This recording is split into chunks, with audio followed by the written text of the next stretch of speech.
To day 265 of our Read Through the Bible for 2019. We are going to be in beginning Daniel. Daniel is a contemporary on the back end of the prophecy of Jeremiah. Remember, Jeremiah was prophesying prior to the carrying off of the southern tribes of Judah by Nebuchadnezzar into Babylon. And Daniel, we'll see he is actually, when we get into the book, we will see him actually being carried off and his time there. And then the timeline here precedes Ezekiel. So Jeremiah prophesied from Jerusalem concerning the impending conquering by Babylon. Ezekiel prophesies from, remember, he's by the Kebar Canal, from Babylon concerning the carrying off that's already taken place. Daniel begins towards the latter end of Jeremiah's time as a prophet, includes Ezekiel's, and then goes on beyond Ezekiel's. And so basically the majority of it's in the 6th century BC. And so we're just going to read Daniel 1 and 2 today as we start this new book. In the 3rd year of the reign of Jehoiakim, king of Judah, Nebuchadnezzar, king of Babylon, came to Jerusalem and besieged it. And the Lord gave Jehoiakim, king of Judah, into his hand with some of the vessels of the house of God, and he brought them to the land of Shinar, to the house of his God, and placed the vessels in the treasury of his God. Then the king commanded Ashpenaz, his chief eunuch, to bring some of the people of Israel, both of the royal family and of the nobility, youths without blemish, of good appearance and skillful in all wisdom, endowed with knowledge, understanding, learning, and competent to stand in the king's palace and to teach them the literature and language of the Chaldeans.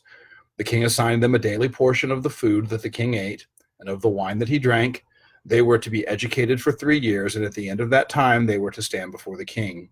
Among these were Daniel, Hananiah, Mishael, and Azariah of the tribe of Judah. And the chief of the eunuchs gave them names. All right, if you want to take away someone's identity, renaming them. Naming in the Bible always symbolizes having power and authority. And so the king's demonstrating this by having his servant give them Babylonian names that include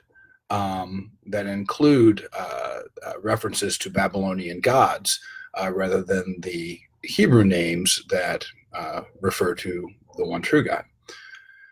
And the chief of the eunuchs gave them names. Daniel he called Belteshazzar, Hananiah he called Shadrach, Mishael he called Meshach, and Azariah he called Abednego. But Daniel resolved that he would not defile himself with the king's food or with the wine that he drank. Therefore he asked the chief of the eunuchs to allow him not to defile himself. And God gave Daniel favor and compassion in the sight of the chief of the eunuchs. And the chief of the eunuchs said to Daniel, I fear my lord the king, who assigned your food and your drink. For why should he see that you were in worse condition than the youths who are of your own age? So you would endanger my head with the king.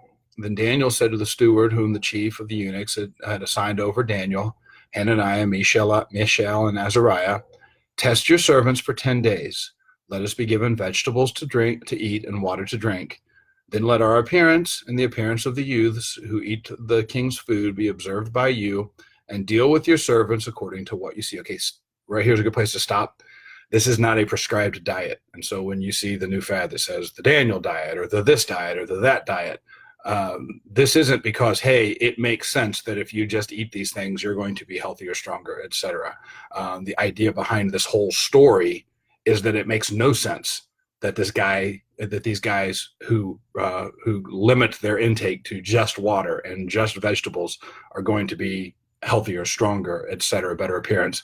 And so don't fall for any of the stuff that comes out that says, oh, well, follow this diet and you're guaranteed to be healthy. It's just not true. There might be truths to diets, but the fact is that this is the point of the story isn't, hey, here's God's prescribed diet from the book of Daniel.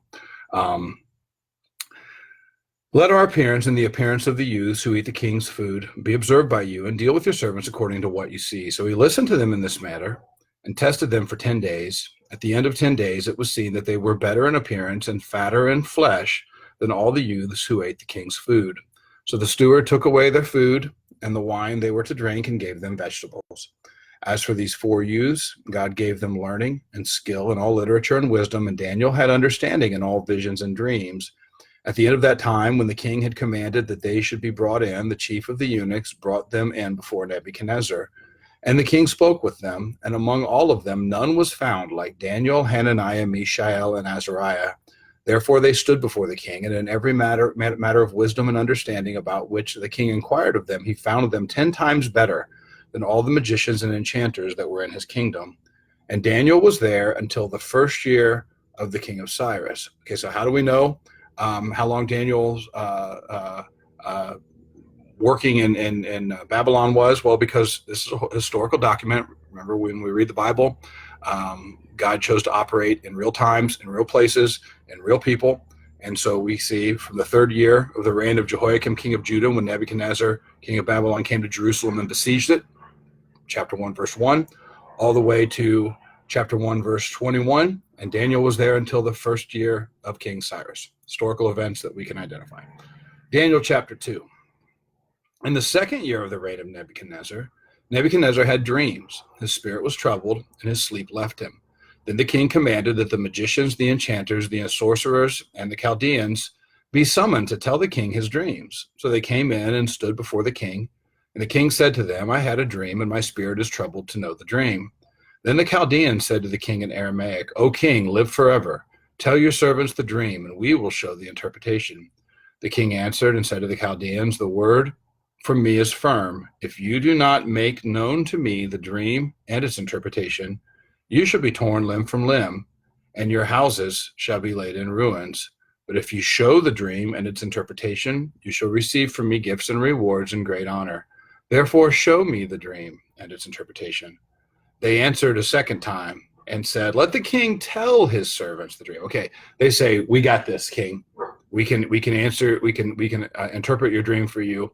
He's like, all right, well, tell me what the dream was first. And they said, no. You tell us the dream. We promise you we can get this. Second time. Where are we? Verse 7. They answered a second time and said, let the king tell his servants the dream, and we will show its interpretation. The king answered and said, I know with certainty that you are trying to gain time, because you see that the word for me is firm. If you do not make the dream known to me, there is but one sentence for you. You have agreed to speak lying and corrupt words before me till the times change. Therefore, tell me the dream, and I shall know that you can show me its interpretation. The Chaldeans answered the king and said, there's not a man on earth who can meet the king's demand, for no great and powerful king has asked such a thing of any magician or enchanter or Chaldean. The thing that the king asks is difficult, and no one can show it to the king except the gods, whose dwelling is not with flesh. Because of this, the king was angry and very furious, and commanded that all the wise men of Babylon, hey baby, hello, hey, I said hey. Because of this, the king was angry and very furious, and commanded that all the wise men of Babylon be destroyed. So the decree went out, and the wise men were about to be killed. And they sought Daniel and his companions to kill them. Then Daniel replied with prudence and discretion to Arioch, the captain of the king's guard, who had gone out to kill the wise men of Babylon. He declared to Arioch, the king's captain, why is the decree of the king so urgent? Then Arioch made the matter known to Daniel, and Daniel went in and requested the king to appoint him a time, that he might show the interpretation to the king. Then Daniel went to his house and made the matter known to Hananiah, Mishael, and Azariah, his companions, and told them to seek mercy from the God of heaven concerning this mystery, so that Daniel and his companions might not be destroyed with the rest of the wise men of Babylon. Excuse me. Then the mystery was revealed to Daniel in a dream of the night. Then Daniel blessed the God of heaven. Daniel answered and said, blessed be the name of God forever and ever, to whom belong wisdom and might. He changes times and seasons. He removes kings and sets up kings. He gives wisdom to the wise and knowledge to those who have understanding. He reveals deep and hidden things. He knows what is in the darkness, and the light dwells with him. To you, O God of my fathers, I give thanks and praise, for you have given me wisdom and might, and have now made known to me what we asked of you. For you have made known to us the king's matter. Therefore Daniel went in to Arioch, whom the king had appointed to destroy the wise men of Babylon. He went and said thus to him, do not destroy the wise men of Babylon. Bring me in before the king, and I will show the king the interpretation. Then Arioch brought in Daniel before the king in haste and said thus to him, I have found among the exiles from Judah a man who will make known to the king the interpretation. The king declared to Daniel, whose name was Belteshazzar, "Are you able to make known to me the dream that I have seen and its interpretation?" Daniel answered the king and said, "No wise men, enchanters, magicians, or astrologers can show the king the mystery that the king has asked.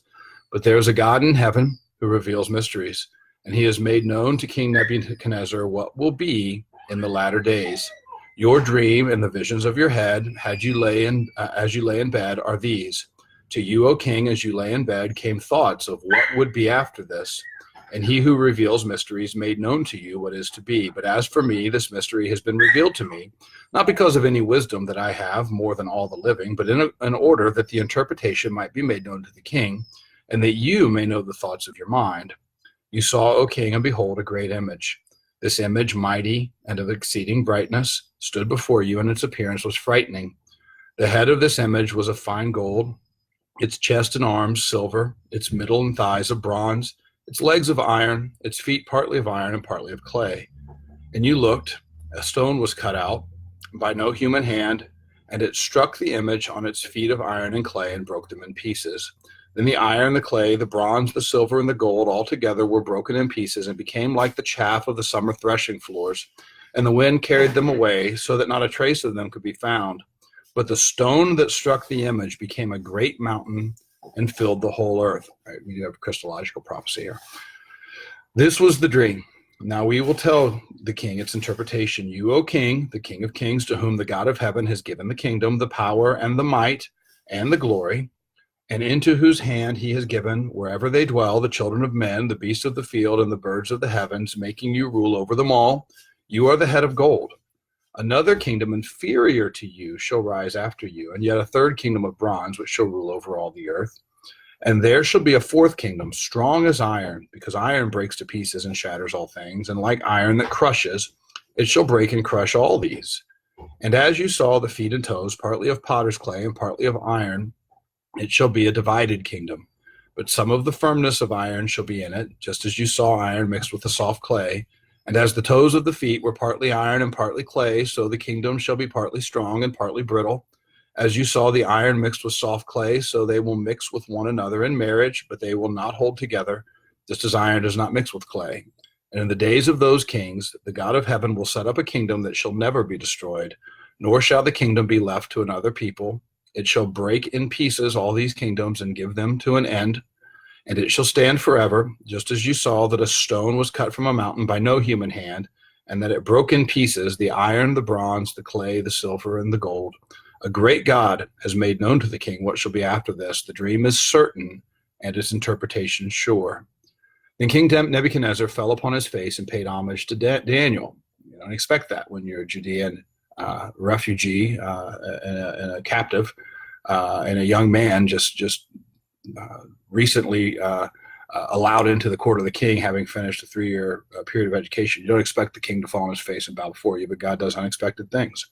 Paid homage to Daniel and commanded that an offering and incense be offered up to him. The king answered and said to Daniel, "Truly your God is God of gods and Lord of kings and a revealer of mysteries, for you have been able to reveal this mystery." Then the king gave Daniel high honors and many great gifts, and made him ruler over the whole province of Babylon and chief prefect over all the wise men of Babylon. Daniel made a request of the king, and he appointed Shadrach, Meshach, and Abednego over the affairs of the province of Babylon. But Daniel remained in the king's court. All right, that's day 265. That means we have 100 days to go, and so still some work, but we're getting there. This has been fun. See you guys tomorrow.